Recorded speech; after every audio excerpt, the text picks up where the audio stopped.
महाराष्ट्रातील जिल्हा परिषदा, पंचायत समित्या, ग्रामपंचायत्या च्या संदर्भाने ओबीसी आरक्षण कमी करण्याचा निर्णय सर्वोच्च न्यायालयाने दिला। न्यायालयाच्या निर्णयाबद्दल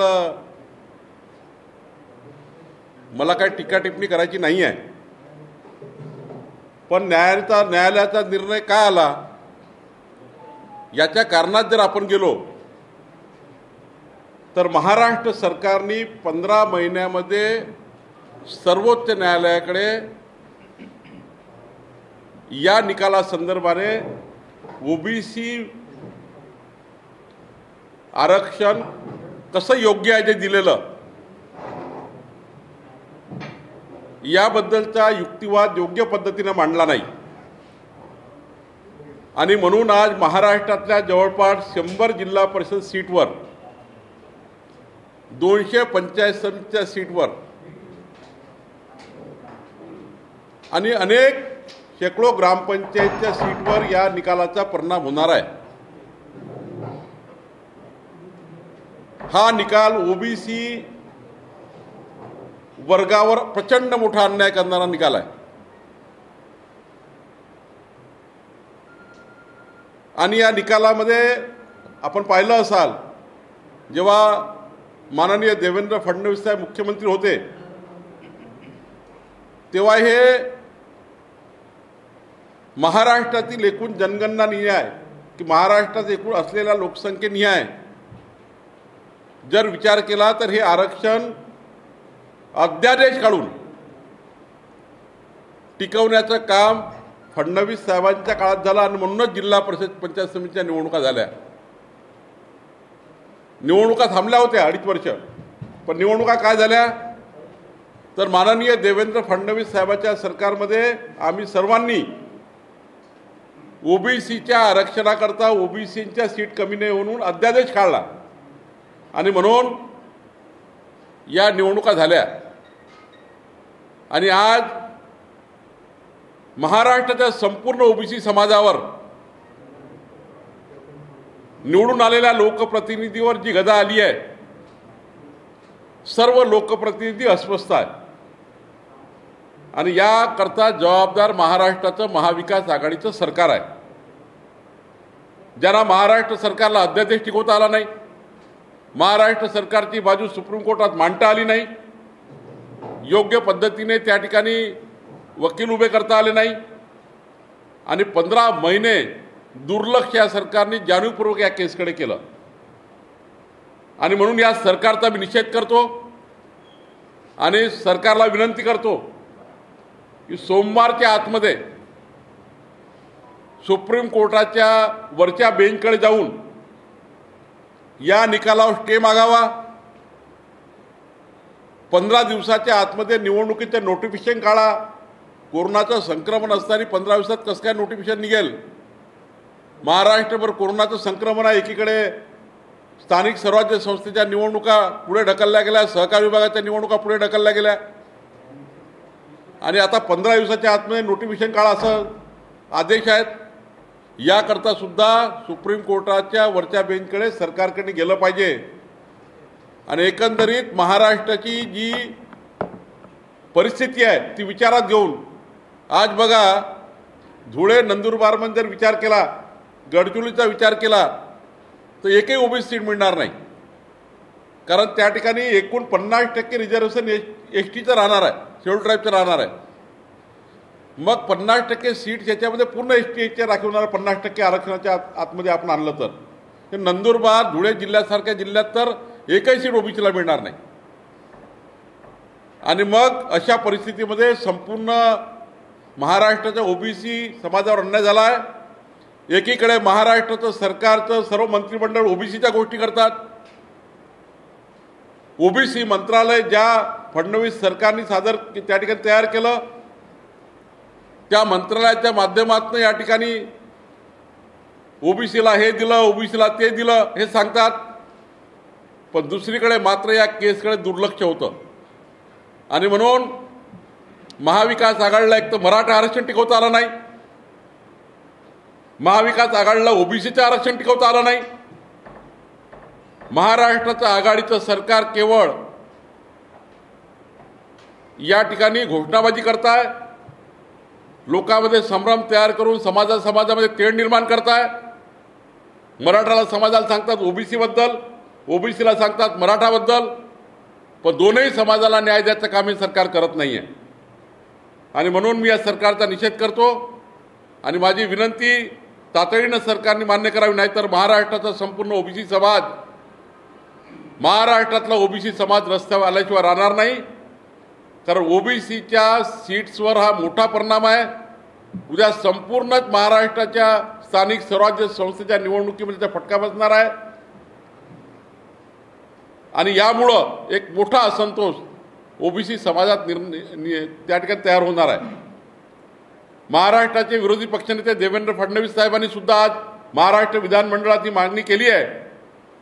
महाराष्ट्राच्या समस्त ओबीसी बांधवातर्फे मी आपल्या माध्यमातून मागणी करतोय सरकारला की सरकारने तातडीनं आजच्या पाऊल उचलावं, आजच्या सुप्रीम कोर्टाकडे जावं आणि निवडणूक आणि या निकालाला दोन्हीकडचा स्टे मिळवावा अशी मागणी मी करतोय.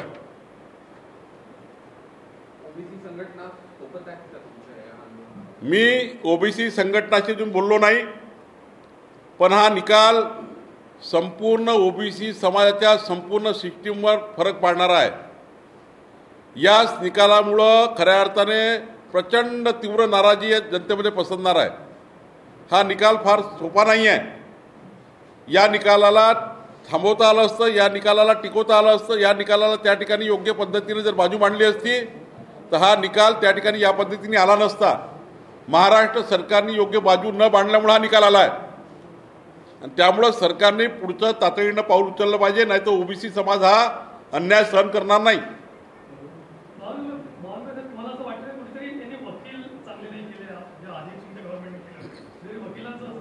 मी आधीच सांगितलं, महाराष्ट्राचं सरकारचं लक्ष ना मराठा आरक्षणावर आहे ना ओबीसी आरक्षणावर आहे.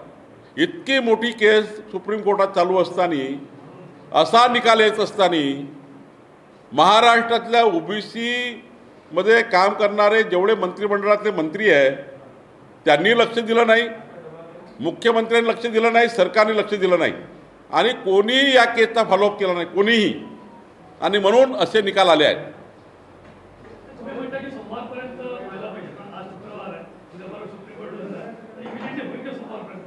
सरकारला काही शक्य आहे, सरकारला कुठलेही मोठे वकील नेमणं शक्य आहे. अजून 4 दिवस बाकी आहे. सरकार उद्याच्या उद्या दिल्लीकडे जाऊन मोठे वकील करून त्या ठिकाणी यामध्ये सोमवारी आपलं पिटिशन लावून घेऊ शकतं, सोमवारी सुप्रीम कोर्टाकडे जाऊ शकतं. 3 दिवस वेळ आहे, 3 दिवस भरपूर होता सरकारला पिटिशन तयार करायला आणि त्यामुळे सरकारने अजूनही आपली बाजू मांडली पाहिजे आणि आरक्षण टिकवलं पाहिजे.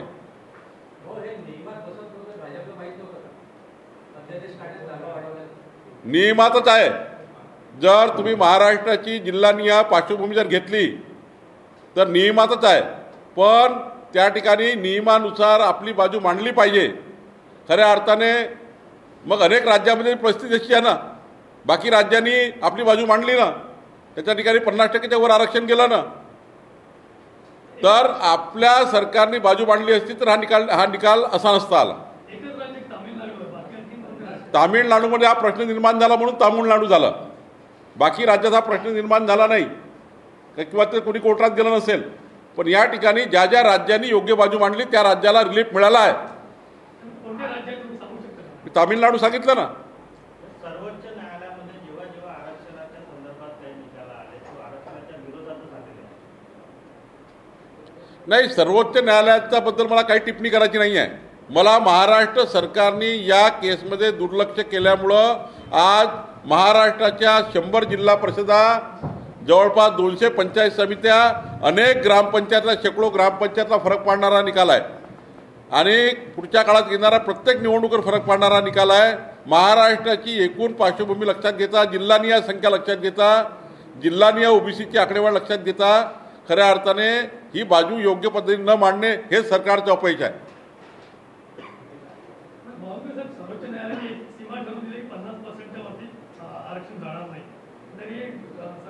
स्थानिक स्वराज्य संस्थेमध्ये हे आरक्षण त्या ठिकाणी आपण मराठा आरक्षण दिलं की नाही? मराठा आरक्षण किती 50% वर आहे की नाही? आपल्या राज्याच्या दृष्टीने आरक्षण कसं योग्य आहे हे सुप्रीम कोर्टाला व्यवस्थित समजून सांगितलं असतं असा निकाल आलाच नसता असं माझं मत आहे.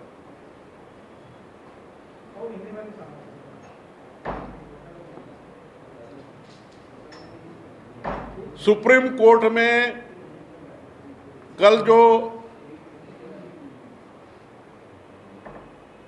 ओबीसी आरक्षण को लेकर जिला परिषद, पंचायत समिति, ग्राम पंचायत के स्थानिक स्वराज्य संस्था की जो सीटें कम हुई हैं, वो जो रिजल्ट आया हुआ है, उस रिजल्ट के लिए मैं महाराष्ट्र सरकार को दोषी मानता हूं. पिछली सरकार ने माननीय फडणवीस साहब के नेतृत्व में अध्यादेश निकालकर ओबीसी के जो सीटें थी उनको रोककर सारे चुनाव कर ओबीसी को न्याय देने का काम किया था. लेकिन कल का जो सुप्रीम कोर्ट का रिजल्ट आया है, इसमें एक दिखता है कि महाराष्ट्र सरकार के कोई भी मंत्री, मुख्यमंत्री ने 15 महीने से इस प्रकरण में, इस केस में कोई भी हलचल नहीं की. जो युक्तिवाद करना था वहां पर वो नहीं किया गया. इसलिए आज बहुत बड़ा संकट ओबीसी समाज में इस महाराष्ट्र पे आया हुआ है. और ये संकट के लिए महाराष्ट्र सरकार इसलिए जवाबदार है. मैं सरकार पे जानबूझ के आलोचना नहीं कर रहा हूं. सरकार ना मराठा आरक्षण के ऊपर ना अच्छे से कोर्ट के सामने रख पा रही, ना ओबीसी आरक्षण को रख पा रही है. केवल बातें बनाकर ये सरकार दो समाजों में झगड़ा लगाने का काम कर रही है. गांव-गांव में, गली-गली में घूमकर कंफ्यूजन तैयार कर रही है ओबीसी समाज और मराठा समाज में. लेकिन जहां आरक्षण देने की बात आती है, आरक्षण रोकने की बात आती है, आरक्षण को मेंटेन करने की बात आती है, वहां सरकार का कोई भी काम अच्छा नहीं है. इस महाराष्ट्र का ओबीसी मंत्रालय देवेंद्र फडणवीस जी की सरकार ने तैयार किया. इस महाराष्ट्र का पहला ओबीसी मंत्री, ओबीसी मंत्रालय का मंत्री कैबिनेट फडणवीस सरकार किस कैबिनेट में हुआ था. अब घोषणाबाजी चालू है. मेरी मांग है कि आपने 15 महीने सोए थे, अब तो भी जाग के उठो और आने वाले 3 दिनों में मंडे तक आप लोग सुप्रीम कोर्ट में जाइए. उनको बताइए कि महाराष्ट्र में इसके पहले हमने भी महानगर पालिका, नगर पालिका के चुनाव रोके हैं कोरोना की वजह से, क्योंकि ये निकाल में कहा है कि 15 दिन के अंदर नोटिफिकेशन निकालिए ओबीसी के सीट कम करके. 15 दिन में निकालिए ओबीसी की सीट कम करके.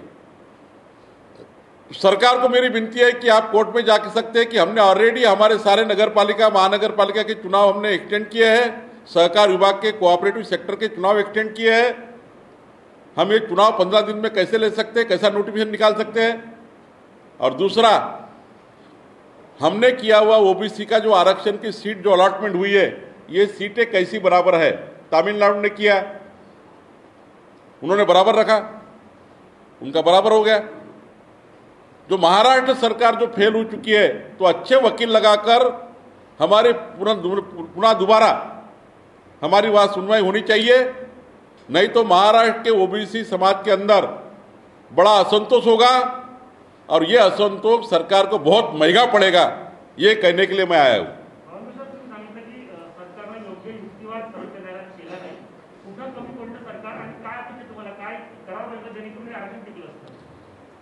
देखिए की महाराष्ट्राच्या ओबीसीच्या एकूण जी आपल्याकडे पट आहे, मागच्या सरकारच्या काळात महाराष्ट्रातल्या ओबीसी बद्दलचा एक सर्वेक्षण स्वतःच्या सरकारने करून त्या ठिकाणी तशी एक आयोग नेमून त्याचा रिपोर्ट तातडीनं सादर करावा कोर्टाला, असा सूचना माननीय देवेंद्र फडणवीस साहेबांच्या काळात दिल्या होत्या. पण नंतर ते बंद पडलं. लोकली आपल्याला त्या ठिकाणी आपलं संपूर्ण स्ट्रक्चर मांडता आलं असतं ओबीसीचं, आणि ते लोकली तयार करून स्टेट लेवलला तयार करून मांडता आलं असतं, जिल्हा वाईज मांडता आलं असतं, जिल्हा वाईज आरक्षणाची संख्या मांडता आली होती. जसं धुळे नंदुरबारमध्ये ओबीसी समाज मोठा आहे, पण पूर्ण 50% जागा जर उद्या एसटीला गेल्या, शेड्यूल ट्राईबला गेल्या, तर ओबीसी समाजाला कधीच न्याय भेटणार नाही. आणि म्हणून या पद्धतीनं युक्तिवाद करून जिल्हा वाईज आकडेवारी मांडून त्या ठिकाणी हे थांबवता आलं असतं. पण या सरकारने कुठलीही 15 महिन्यात कारवाई केली नाही आणि या निकालाकडे लक्ष दिलं नाही, या केसकडे लक्ष दिलं नाही, आणि त्यामुळं हा निकाल आला आहे. आणि सरकारने आताही काही बिघडलं नाही, हे थांबू शकतं. सरकारने जर आपला आज सर्व विषय बाजूला सारून या विषयात लक्ष दिलं आणि या विषयाची मांडणी बरोबर केली तर मला वाटतं न्याय मिळू शकतं. त्यांचं असं म्हणणं आहे की भाजप सरकार होतं तेव्हा जर जनगणना केली असती किंवा विरोधी पक्ष म्हणून भाजपने जर जनगणनेचा विषय उचलला तर आरक्षण आपोआप चालून येईल. असं आहे, 2011 सेन्सस झाला आहे, 2011 सेन्सस झाला, दुसरं सेन्सस 2021 चालू होणार आहे. मधात काही सेन्सस झालं नाही. मधल्या काळामध्ये जेव्हा ही केस आली तेव्हा त्या काळामध्ये जिल्हावाईज या ठिकाणी डाटा तयार करा अशा सूचना फडणवीस सरकारच्या काळात नोव्हेंबर असेंब्लीच्या मी या केसमध्ये पूर्ण वेळ होतो. ही केस साधारणतः 90% मी हँडल केली आहे. निवडणुकीचा जेव्हा असा केस झाला कोर्टामध्ये तेव्हा त्या ठिकाणी अशा सूचना देऊन काम चालू झालं. पण नंतरच्या काळात मात्र 15 महिन्यामध्ये थंड बसलं आणि त्यामुळं या ठिकाणी या निकालाला आपल्याला समोर जावं लागतं आहे.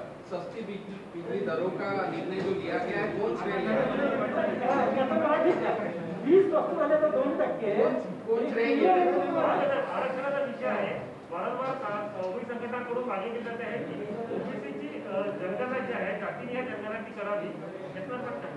असं आहे की मला आश्चर्य वाटतं, कधी कधी हसू येतं की महाराष्ट्राचे विधानसभेचे अध्यक्ष माजी अध्यक्ष नाना पटोलेजी, आत्ताचे काँग्रेसचे अध्यक्ष नाना पटोलेजी यांनी महाराष्ट्राच्या विधानमंडळात एकमताने ठराव केला. केंद्र सरकारकडे हा ठराव पाठवावा विधानमंडळाचा ओबीसी जनगणना करण्याबद्दलचा. पण मला सांगा, आत्तापर्यंत मध्ये या सरकारला माझा सवाल आहे, विधानमंडळात ठराव केला पण महाराष्ट्राच्या कॅबिनेटने हा ठराव मंत्रिमंडळामध्ये घेऊन केंद्र सरकारला पाठवला का? माझा सवाल आहे या मंत्र्यांना की अजूनही मंत्रिमंडळासमोर विधानसभेत घेतलेला ठराव आला का? त्या विधानसभेच्या ठरावाप्रमाणे तुम्ही मंत्रिमंडळात ठराव करून केंद्र सरकारकडे पाठवला का? नुसतं पेपरमध्ये येण्याकरता ठराव घेतला का? तुम्ही केंद्र सरकारकडे आपली भूमिका मांडली का? केंद्राकडे महाराष्ट्र सरकारने काही पाठपुरावा केला का?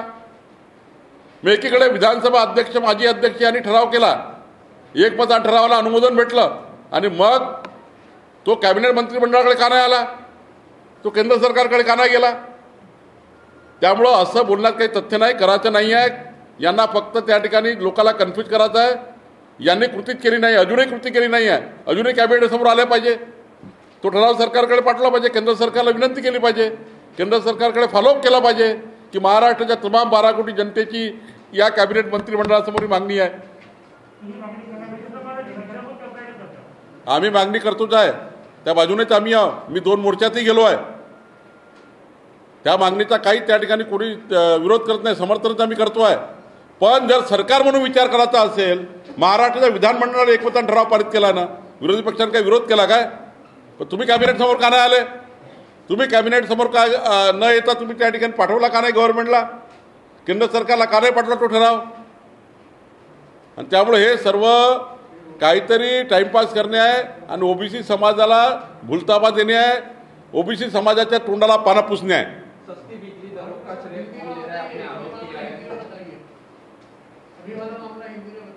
देखिए, महाराष्ट्र विधानमंडल में नाना पटोले जी अध्यक्ष होने के समय में उन्होंने ठराव लाया, खुद ठराव लाया कि ओबीसी की जनगणना होनी चाहिए.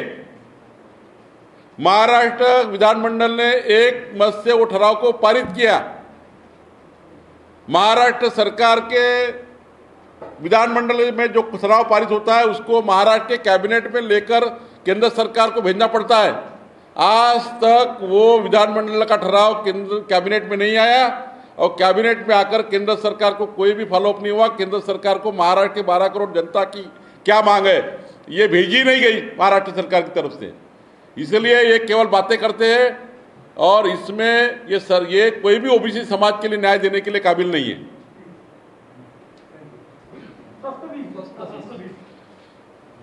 मुझे बड़ा आश्चर्य होता है